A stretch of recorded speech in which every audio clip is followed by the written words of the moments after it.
그러면서 이제 그분이 하시는 말씀이, 우리 교회는 저 LA 동부 쪽에 있는 큰 교회인데 우리 교회는 문제가 전혀 없습니다. 우리는 너무나 행복합니다.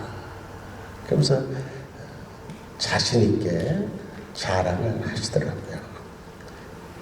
그 말을 들으면서 그 교회는 굉장히 신사적인 교회군요.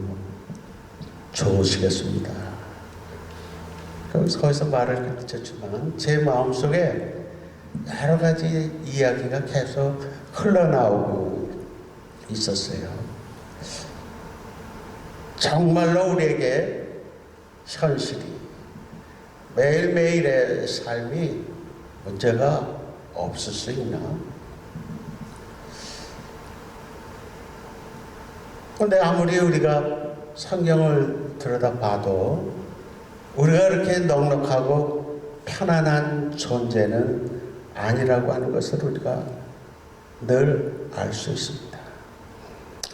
그러므로 그 문제가 없다는 그 말이 그 교회는 치명적인 병이고 증상이라고 밖에는 할 수가 없는 것이죠. 제가 아침마다 산책하면서 묵상하는 그 개천에는 좀 큰 개천이지만 태평양을 향해서 항상 물이 흘러가면서 여러 동물들이 와서 물도 먹고 아침에 산책을 하는데, 가끔 가다 보면 오리들이 엄청나게 많이 와서 앉아 있어요. 근데 그 오리들이 대개는 그런가 보다 그러지만 어느 때는 봄철쯤 되면은 오리가 자기가 낳은 새끼들을 8마리 내지는 12마리 정도를 우르르 데리고 나오면서 그 개울가에서 먹이를 찾고 있는 것이죠. 근데 한 주먹도 안 되는 작은 그 오리 새끼들이라고요. 그래서 이제 우리가 매일 거기를 출입하는 사람들은 금년에는 저 오리 새끼들이 무사히 자라가지고 저 8마리가 그대로 성장해서 크게 자랄 수 있을까? 그래서 늘 안타까워서 쳐다보죠. 근데 이게 하루가 지나고 이틀이 지나면 8마리가 6마리가 되고 6마리가 4마리가 되고 어떤 때는 1마리가 되고 어떤 때는 전혀 보이지도 않아요. 그러면서 이렇게 보면서 참 애처롭구나. 저렇게 살기가 고단하고 힘들구나. 이제 그런 생각을 하게 되는 거죠. 하이데커는 그렇게 말을 해요. 인생은 피투성이로 던져진 존재라. 그냥 피가 묻은 채로 우리는 세상에 던져졌다 이 말이죠. 고달픈 인생을 말하는 듯도 합니다. 이사야 선지자는 풀처럼 꽃잎처럼 피었다 사라져버리는 존재라고 말을 하고, 야곱은 잠깐 보이다가 없어지는 아침 이슬과 같다고 말을 하죠. 예수님께서는 수고하고 무거운 짐진 자들아, 그렇게 우리를 말씀하세요. 모든 걸 통틀어 보면 인생은 고해라고 하는 말이 있는 것처럼 우리가 매일매일 살아가면서 그렇게 쉬운 건 아닌데도 우리는 가끔 행복하고 우리는 가끔 자랑하기도 하고 우리는 행복해 하기도 하게 되는 것이죠.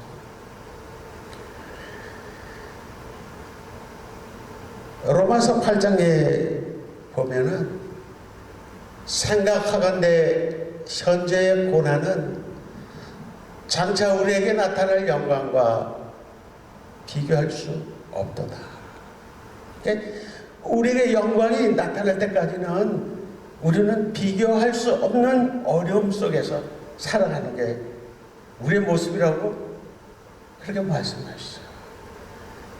피조물이 고대하는 바는 하나님의 자녀들이 나타나는 것이니 피조물이 허무한 데 굴복하는 것은 자기 뜻이 아니요 오직 굴복해 하시는 이로 말미암으라.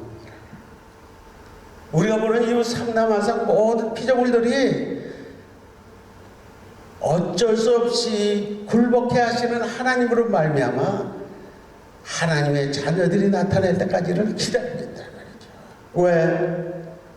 하나님의 자녀들의 영광의 자유에 이르기 위해서. 우리는 여기에 우리의 삶에 초점과 중심이 있음을 항상 기억해야 합니다.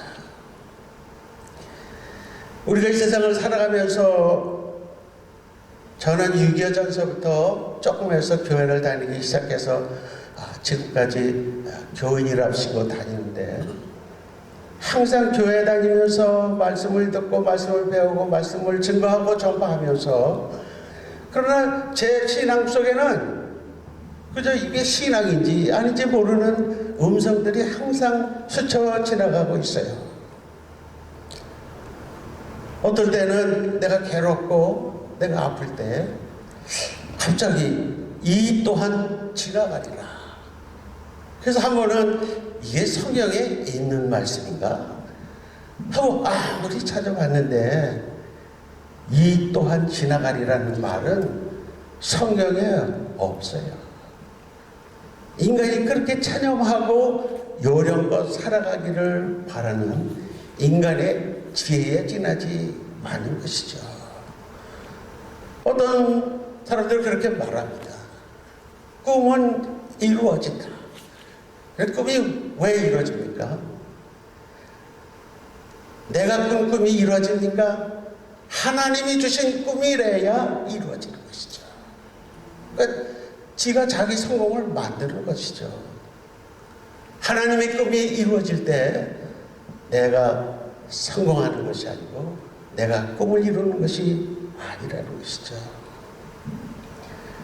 우리가 잘 아는 수정교회라고 하는 정말 멋있는 교회 있잖아요. 그 교회가 얼마나 자랑스럽고 아름답습니까? 한번 들어가다 보면서 지나가면서 보면서 너무나 화려하고 아름답고 환상적이죠. 근데 그 슐로 목사님이 늘 설교할 때 그렇게 설교하잖아요. 긍정적인 힘이 모든 것을 승패한다. 그러니까 크리스찬이고 인생이고 긍정적인 사고 방식을 가진 사람만이 성공한다. 근데 그게 왜 팔렸습니까? 왜 남의 손에 넘어가서 새방살이 얻어서 조그만 구석에서 예배를 드리고 있습니까? 이것이 저와 여러분이 살아온 이 현실이고 우리의 삶의 모습이에요. 기독교는 사치가 아니죠. 취미가 아니에요. 목숨 걸고 덤비는 것이죠. 그러므로 우리는 총체적인 결론을 갖고 있어야 돼요. 오늘 이 시간, 내일 이 시간, 또 우리 인생이 끝나는 그때에 내가 무엇이 될 것인가. 이 총체적인 결론이 없이는 우리는 예배를 장난으로 드리는 것뿐이에요. 하나님의 말씀을 장난삼아 공부하는 것뿐이에요. 그러므로 우리는 우리 자신을 돌아볼 때 성경은 그렇게 말씀합니다. 이로써 사랑이 우리에게 온전히 이룬 것은 우리로 마지막 심판날에 담대함을 가지게 하려 하니. 우리가 왜 담대해야 하는가? 뭐 이렇게 내가 편안하고 건강하고 모든 것이 만사가 오케이인데 내가 왜 평안치 않아? 왜? 성경은 그렇게 말씀하지 않아요. 주께서 그러하심과 같이 너희도 세상에서 그러하리라. 너희도 저도 우리 모두가 예수님이 살아서 끝나는 그 순간까지 그러하신 것 같이 우리도 반드시 그렇게 되어야 한다는 권고의 말씀이죠. 아멘. 그 생각도 없이 우리가 예수를 믿는다고 할 수 있을까요? 그러한 각오와 결단 없이 우리가 우리 자신을 하나님께 드린다고 말할 수 있습니까? 우리가 쓰는 돋보기를 보면은 그게 물자를 크게 보이기도 하지만 가만히 들여다보면 돋보기의 초점이 강하게 한 점으로 모이면 어떻게 돼요? 불이 붙잖아요. 초점이 한 곳에 모이면 불이 붙게 되고 불이 일어나게 되어 있단 말이죠. 우리가 예수님에게 정체적인 결론을 가지고 집중하고 또 집중하면 우리에게 생명의 불꽃이, 삶의 불꽃이, 믿음의 불꽃이 타오르게 된다는 것입니다. 이 시간 저와 여러분 스스로 생각할 때 나는 내 삶에 여명이 있는가? 내 삶 어딘가 저곳에서 서서히 다가오는 여명이 있는가? 그리고도 내 삶은 내 삶에 작은 소광이라도 비춰오고 있는가? 그걸 기다린단 말이죠. 내 삶의 여명과 소광이 없다면 마더 테레사가 무슨 소용입니까? 그녀는 자소서에서 그렇게 말했어요. 나는 가끔 하나님이 계신지 안 계신지 두렵습니다. 위대하고 솔직한 것 같은데 그건 기독교 신앙이 아니죠. 그런 걸 가리켜서 박의 주의자라고 하는 거예요. 인생은 사랑이 만능이다. 그건 새로운 종교죠.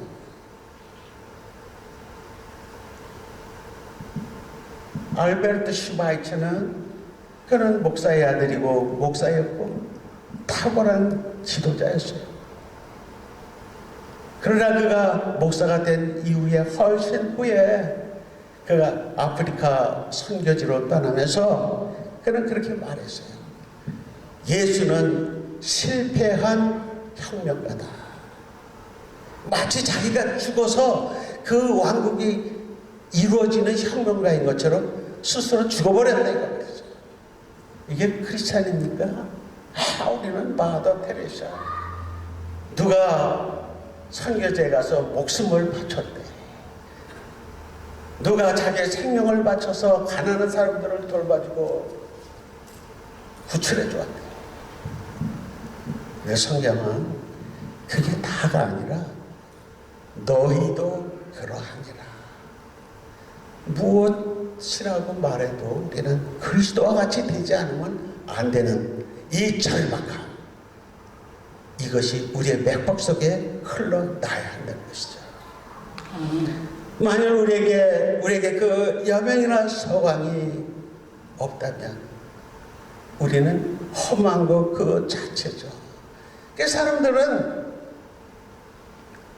사랑이 제일이야 그렇게 말을 하지만 정작은 사랑이 뭔지를 모르는 거죠.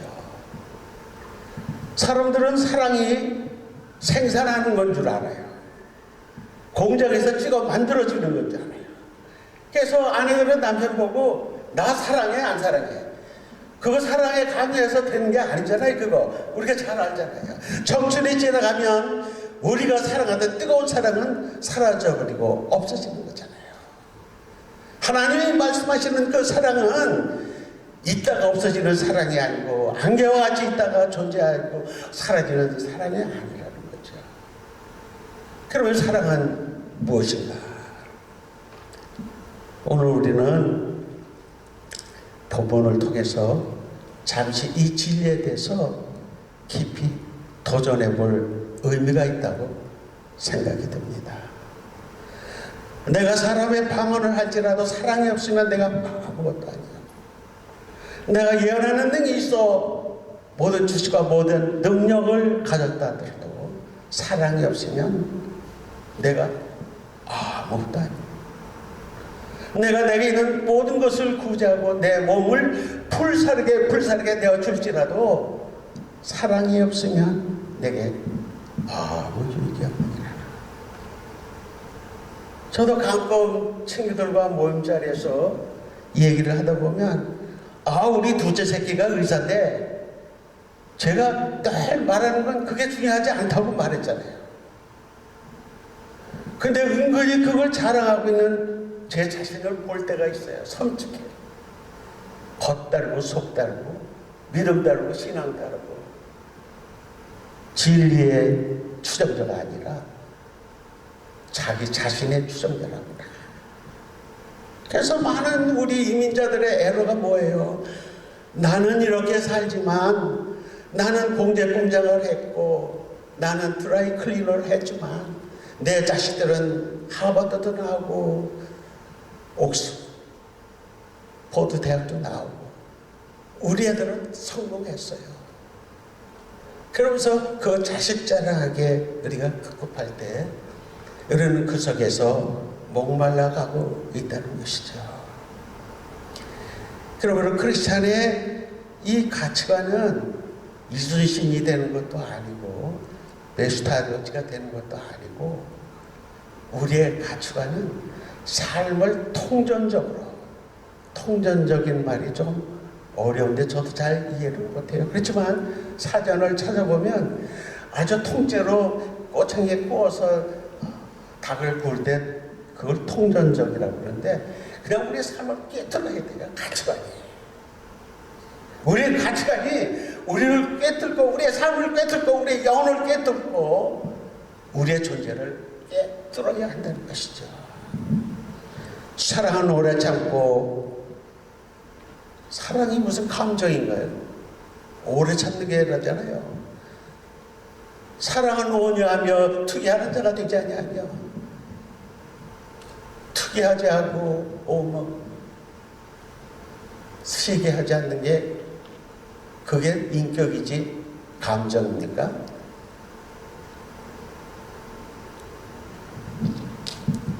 이 사랑은 언제까지 떨어지지 아니하나 예언도 패하고 지식도 패하고 모든 것이 패하리라. 방언도 그친다 이 말이죠. 우리가 그렇게 방언하려고 애들 많이 쓰셨죠. 그게 안개처럼 사라져버릴 때가 반드시 오면서 내가 뭐가 남아있나? 나는 뭐라는 말인가? 그러면서 그런즉 믿음, 소망, 사랑 이 세 가지는 항상 있을 것인데 그 중에 제일은 사랑이다. 이 그 중에 제일, 오늘 여기는 그 중에 제일은 사랑이라 하는데 그 중의가 아니고 그 중에예요. 사랑, 소망, 믿음 이 중에서 세 개가 사랑의 으뜸이 아니라 그 중에 그것은 다른 의미예요.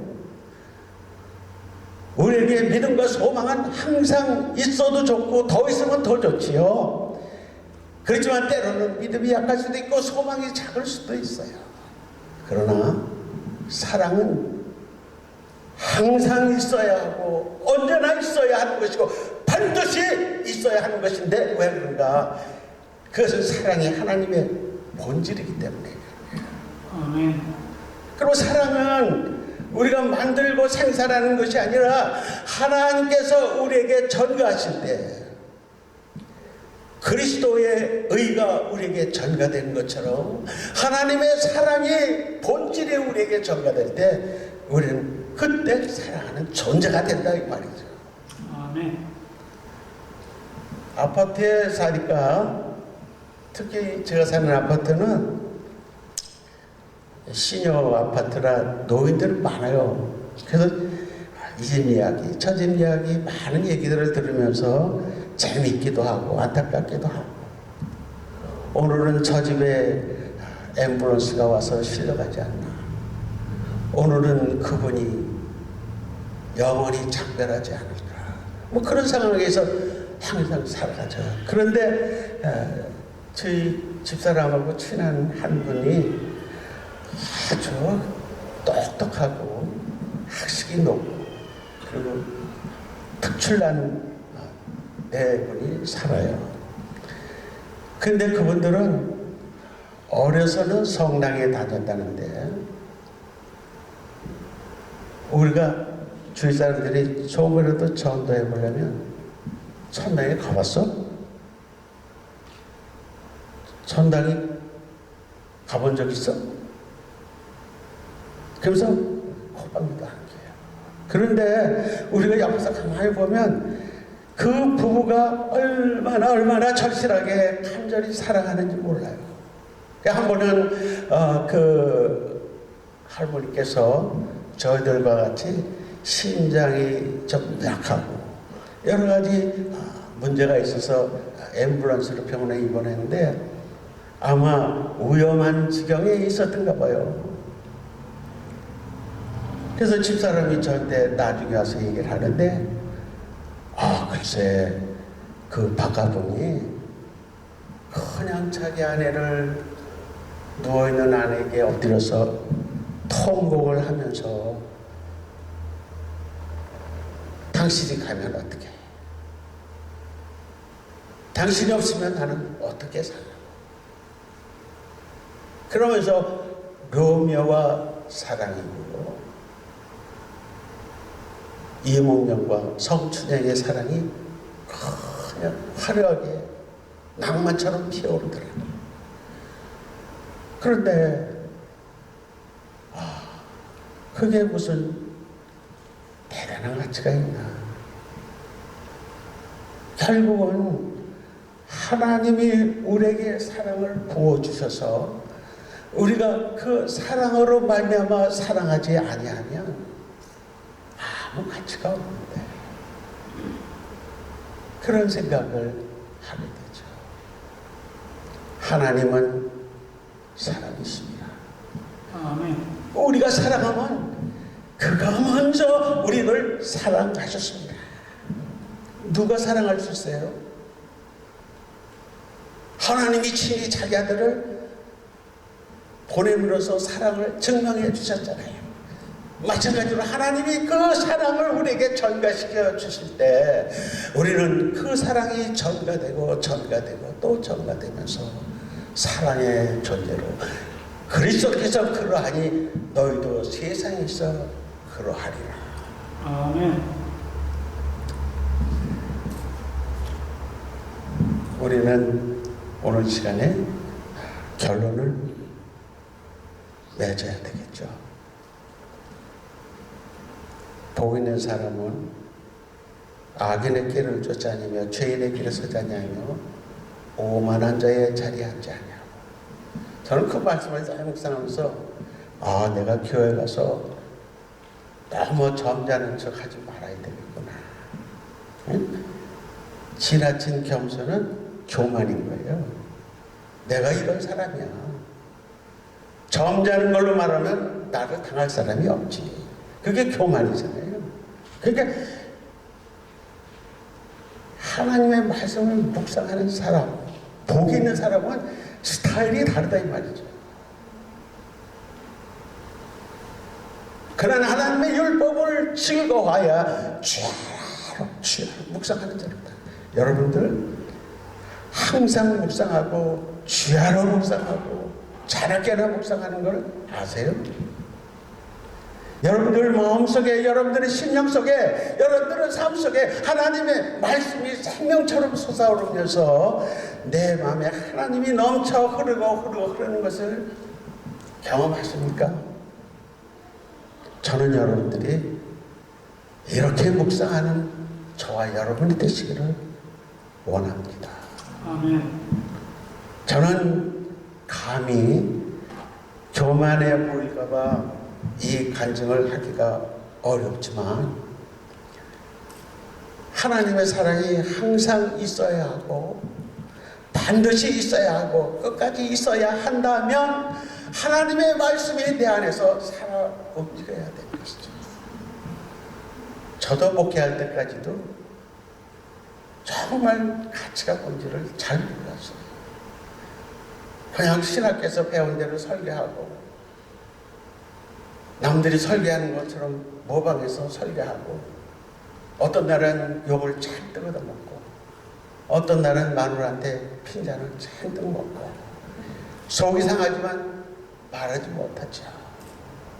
그러면서 내가 이렇게 살다가 주님이 그러하신 것 같이 나도 그렇게 되지 못할 때 어찌할까. 그러면서 저는 선교지로 뛰쳐나가 본 적이 있습니다. 하나님은 사랑이십니다. 우리가 사랑하면 그가 먼저 우리를 사랑하셨습니다.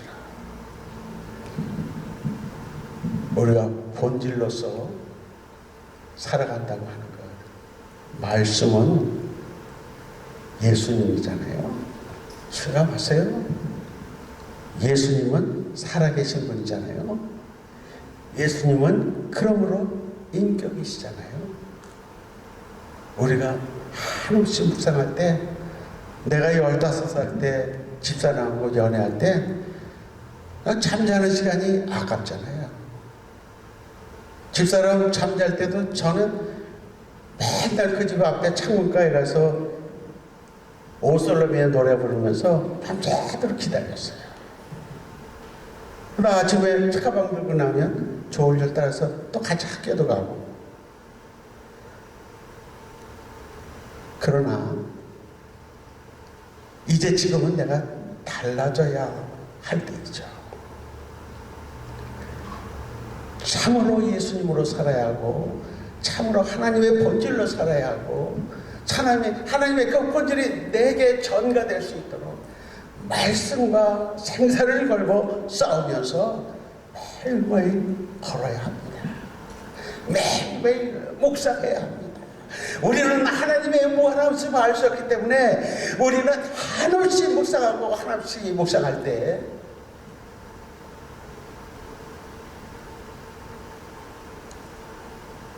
아벨은 카인보다 더 나은 제사를 하나님께 드렸고 믿음으로 에녹은 옮겨졌는데 하나님이 옮기시니까 다시는 보이지 아니하더라. 그래서 하나님의 사위가 하나님의 세계가 하나님의 존재가 얼마나 큰지 우리가 상상하고 알 수 없는데 그 길을 찾아가려면 끊임없이 그런 속으로 들어가는 방황과 고독과 침묵과 광야가 있어야 되겠죠. 그것이 제게는 묵상이고 그것이 제게는 말씀이고 그것이 제게는 삶의 존재가 된다고 하는 것입니다. 아멘. 저는 진실로 저와 여러분 우리 모두가 우리 교회 모두가 살아계신 하나님의 본질로 살아가는 말씀의 사람들이 되시기를 주님의 이름으로 축원드립니다. 아멘. 기도하겠습니다. 고마우신 아버지, 부족한 종의 입술로 말씀을 전하여서오나 주님께서 친히 보증하시고 감동 감화하여 주셔서 우리의 삶에 한 번 더 도전이 있게 하시고 주님이 이 세상에 살았던 그와 똑같은 그 모습으로 우리도 살 수 있도록 도와주시옵소서. 감사하고 예수님의 이름으로 기도합니다. 아멘.